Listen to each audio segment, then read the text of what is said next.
মাত্র একদিনের জন্য হারিয়ে যেতে চান প্রকৃতির মাঝে? ব্যস্ত জীবনের একঘেয়েমি থেকে দূরে, শহরের কোলাহল ছেড়ে প্রশান্তির খোঁজে মন যদি উড়ু উড়ু করে, তাহলে আপনার জন্য অপেক্ষা করে আছে ঝাড়খণ্ডের সাহেবগঞ্জ। সবুজের বুক চিরে ঝাঁপিয়ে পড়া ঝর্ণার গর্জন,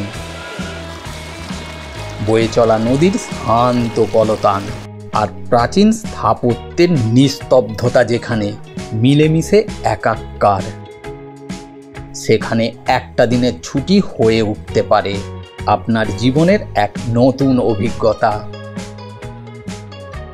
গাছপালা, পাহাড়, ঝর্ণা আর নদীর এই অপরূপ মিশ্রণ, সঙ্গে মুঘল আমলের কিছু ঐতিহাসিক নিদর্শন সাহেবগঞ্জকে করে তুলেছে এক ভিন্ন স্বাদের ভ্রমণ গন্তব্য। এখানে একদিন ছুটি কাটানো মানে প্রকৃতির মাঝে নিজেকে খুঁজে নেওয়া, এক টুকরো শান্তির সন্ধান পাওয়া আর ইতিহাসের পাতায় নিজেকে ডুবিয়ে দেওয়া। তাহলে চলুন আর দেরি না করে সাহেবগঞ্জের সফর শুরু করি।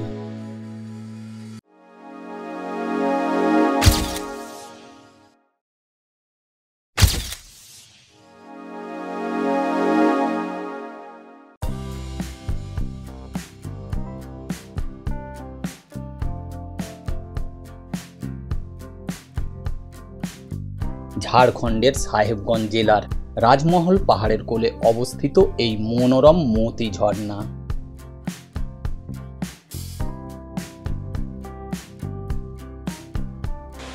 কলকাতার এত কাছে, এত সুন্দর একটা জায়গা। রাত্রে ট্রেন ধরে সকালে পৌঁছানো যায়, আবার এখান থেকে রাত্রের মধ্যে কলকাতা কিন্তু সহজেই পৌঁছানো যায়। এছাড়াও এর আশেপাশে আরও প্রচুর জায়গা আছে যেগুলি এখান থেকে দেখে নেওয়া যায়। এর নামের থেকেই বোঝা যায়, জল যখন পাহাড়ের উপর থেকে নিচে পড়ে তখন জল পাহাড়ের গায়ে ধাক্কা খেয়ে টুকরো টুকরো হয়ে নিচে পড়ে, যা দেখে মনে হয় মুক্ত ঝরে পড়ছে। সেই কারণেই এর নাম মোতি ঝর্ণা, আর এই দৃশ্যই এখানের প্রধান আকর্ষণ।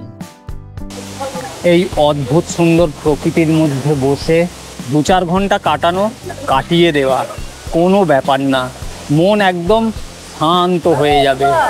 চারিদিকে সবুজের বাহার এক অন্যরকম রোমাঞ্চকর পরিবেশ তৈরি করেছে।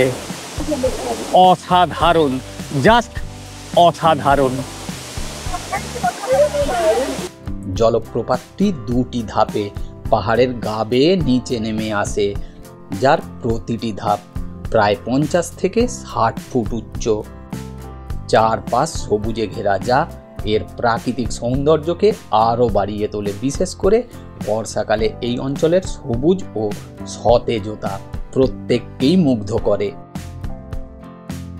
ঝর্ণার কাছে একটি ছোট্ট গুহা আছে এবং গুহার মধ্যে শিবলিঙ্গ আছে, যা মতিনাথ ধাম নামেও বিখ্যাত, যা পর্যটকদের জন্য অতিরিক্ত আকর্ষণ।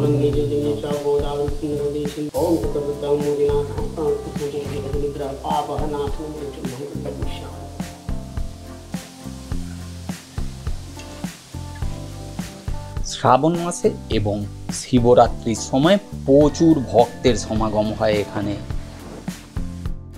জলপ্রপাতের কাছে পৌঁছানোর জন্য প্রায় 500 মিটার পথ হাঁটতে হয়, যা ভ্রমণকারীদের কাছে একটি অন্য রকমের অভিজ্ঞতা। পাহাড়ের গা দিয়ে হাঁটার ব্যাপারটা বেশ আনন্দদায়ক। ঝর্ণার নিচে 2টি পুকুর করা আছে, সেখানে ভ্রমণার্থী এবং এখন তীর্থযাত্রীরা স্নান করার আনন্দ নিচ্ছে।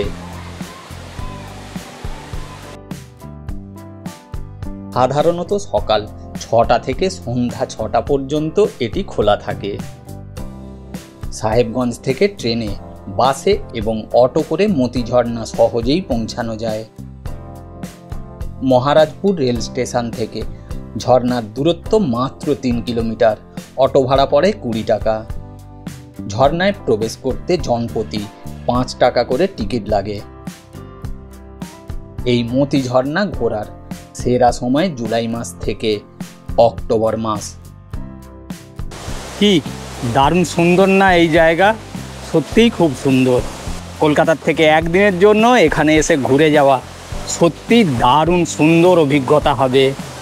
তবে বর্ষাকাল চলে গেলে আবার এই ঝর্ণার এই রূপ পাওয়া যাবে না।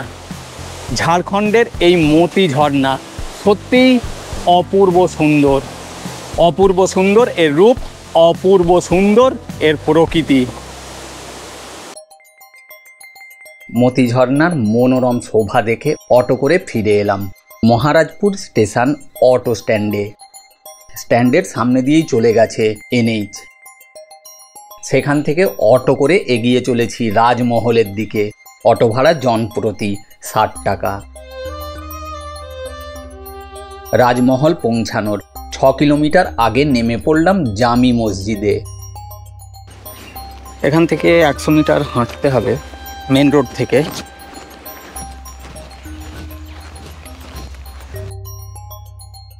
সাহেবগঞ্জের রাজমহলের কাছে অবস্থিত জামি মসজিদ একটি ঐতিহাসিক স্থাপত্য যা মুঘল আমলের ঐতিহ্য বহন করে। মসজিদটি 1600 শতকে মুঘল সম্রাট আকবরের গভর্নর রাজা মানসিংহ নির্মাণ করেছিলেন। ঐতিহাসিকদের মতে 1592 সালে গঙ্গা নদীর গতিপথ পরিবর্তনের কারণে যখন রাজমহলকে রাজধানী হিসাবে স্থাপন করা হয় তখন এই মসজিদ নির্মাণ হয়। এটি একটি উঁচু স্থানে অবস্থিত যা হাদাফ নামে পরিচিত। হাদাফ একটি আরবি শব্দ যার অর্থ তীরন্দাজির লক্ষ্য। এই স্থানটি একসময় রাজমহলের অংশ ছিল। মসজিদটি রাজমহল শহরের কাছে মঙ্গলহাট এলাকায় অবস্থিত। সাহেবগঞ্জ জেলা সদর থেকে প্রায় 30 কিলোমিটার এবং রাজমহল শহর থেকে 6 কিলোমিটার দূরে অবস্থিত। মসজিদটির 3টি প্রবেশদ্বার রয়েছে যার স্থাপত্য শৈলী অত্যন্ত আকর্ষণীয় এবং 4 একর বিস্তৃত বাগানও রয়েছে যা পর্যটকদের কাছে অত্যন্ত আকর্ষণীয়। জামি মসজিদ দেখে চলে এলাম বারাদারি বা বারদারি বা নাগেশ্বর বাগে। জামি মসজিদ থেকে দূরত্ব ওই 200-250 মিটারের মতো। বারদারি সাহেবগঞ্জ জেলার রাজমহল এলাকার একটি ঐতিহাসিক স্থান। এটি একটি উঁচু প্ল্যাটফর্মের ওপর নির্মিত ইটের বিশাল দেয়াল দ্বারা গঠিত যার উচ্চতা প্রায় 9 মিটার ছিল। বর্তমানে 5 মিটার অবশিষ্ট আছে। এটি মূলত ধ্বংসপ্রাপ্ত একটি স্থাপনা যা এর প্রাচীন স্থাপত্য এবং ইতিহাসের জন্য পরিচিত। এটি ঝাড়খণ্ডের একটি উল্লেখযোগ্য সংরক্ষিত স্মারক। এই বাগদারিকে নাগেশ্বর বাগ নামেও ডাকা হয়।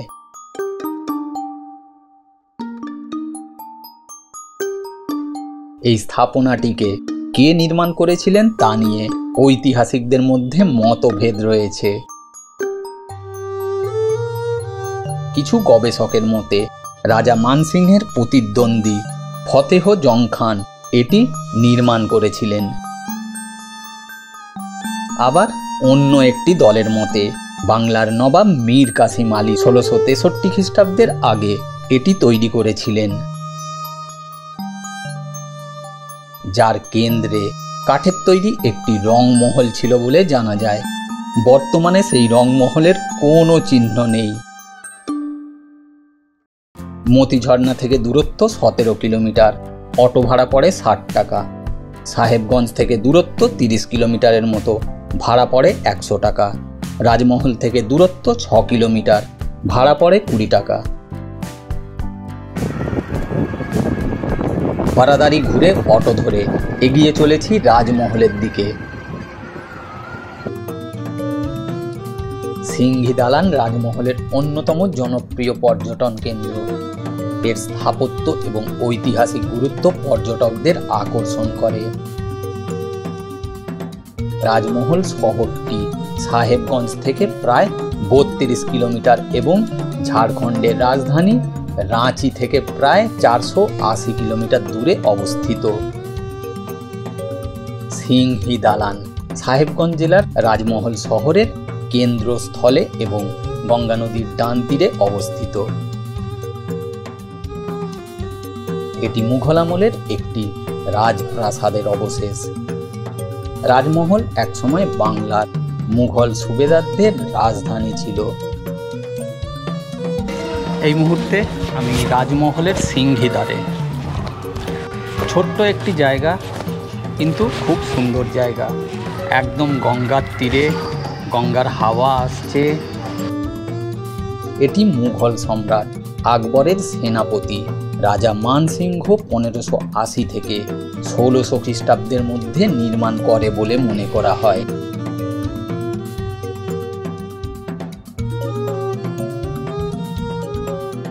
আবার কেউ কেউ মনে করেন এটি সম্রাট শাহজাহানের পুত্র এবং বাংলার সুবেদার শাহ সুজা সপ্তদশ শতাব্দীর মাঝামাঝি সময়ে নির্মাণ করেন। ব্রিটিশ আমলে 1856 সালে ব্রিটিশ ইস্ট ইন্ডিয়া কোম্পানি রেলওয়েজের জেলা প্রকৌশলী এবং তার পরিবার এই স্থানটি বাসভবন হিসাবে ব্যবহার করতেন। 2 রাত 1 দিনের ট্যুর প্ল্যানটা এই রকম ছিল।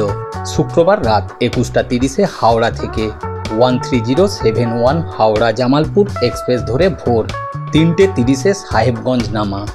স্লিপার ক্লাসের ভাড়া 225 টাকা, থার্ড এসি ইকোনমির ভাড়া 560 টাকা, থার্ড এসির ভাড়া 605 টাকা, সেকেন্ড এসির ভাড়া 855 টাকা এবং ফার্স্ট এসির ভাড়া 1415 টাকা। স্টেশনে নেমে প্রথম শ্রেণীর প্রতীক্ষালয়ে গিয়ে ফ্রেশ হয়ে সাহেবগঞ্জ থেকে আবার সকাল 5:45 63,410 সাহেবগঞ্জ মালদা টাউন মেমু ধরে সকাল 6:02 মহারাজপুর নেমে স্টেশনের বাইরে থেকে অটো করে 3 কিলোমিটার দূরে মতি ঝর্ণা দেখে মহারাজপুর স্টেশন অটো স্ট্যান্ডে ফিরে অটো স্ট্যান্ডের পাশের এনএইচ থেকে অটো ধরে 17 কিলোমিটার দূরে জামি মসজিদ পৌঁছানো। জামি মসজিদ ঘুরে ওখান থেকেই 200 মিটার দূরে বারাদি ঘুরে দেখে অটোতে করে চলে আসি রাজমহলের সিংহ দালানে। সিংহি দালান ঘুরে দেখে রাজমহল থেকে অটো ধরে সাহেবগঞ্জ স্টেশনের রিটায়ার্নিং রুমে ফিরি। ফ্রেশ হয়ে বেশ কিছুটা রেস্ট করে রাত 23:35 13072 জামালপুর হাওড়া এক্সপ্রেস ধরে সকাল 5:35 হাওড়া নেমে পড়ি। আমার থাকার ব্যাপারটা এই রকম ছিল। আমি যেহেতু একা এসেছিলাম এবং দিনের দিন ঘুরে রাত্রে ফেরার ব্যাপার ছিল, তাই রেলের রিটায়ার্নিং রুম বুক করেছিলাম। 5 শয্যার ডরমেটারি ছিল, যার প্রতি শয্যার ভাড়া 60 টাকা 24 ঘন্টার জন্য। এছাড়াও এখানে থাকার জন্য আছে স্টেশনের কাছাকাছি সাধারণ মানের হোটেল প্রিয়া, ভাড়া পড়ে 400 থেকে 800 টাকা। যোগাযোগ নাম্বার 6436223369। তার থেকে কিছুটা দূরে সবজি মন্ডি রোডের ওপর আছে হোটেল নীলিমা প্যালেস। এটি একটি deluxe hotel, AC non AC 2 প্রকারের রুম পাওয়া যায়। যোগাযোগ 9162417702। আমার সঙ্গে থাকার জন্য, ভিডিওটি শেষ পর্যন্ত দেখার জন্য অসংখ্য ধন্যবাদ। ভিডিও আপনার কেমন লাগছে আমাকে জানাতে ভুলবেন না। ভিডিও ভালো লাগলে লাইক করবেন আর হাইপ করতে ভুলবেন না। জানি পরিচিতদের সাথে শেয়ার নিশ্চয়ই করবেন। তাহলে আজ এই পর্যন্তই। আবার দেখা হচ্ছে পরবর্তী নতুন ভিডিওতে, নতুন এক ঠিকানায়। সবাই ভালো থাকুন, সুস্থ থাকুন, ঘুরতে থাকুন। Thank you.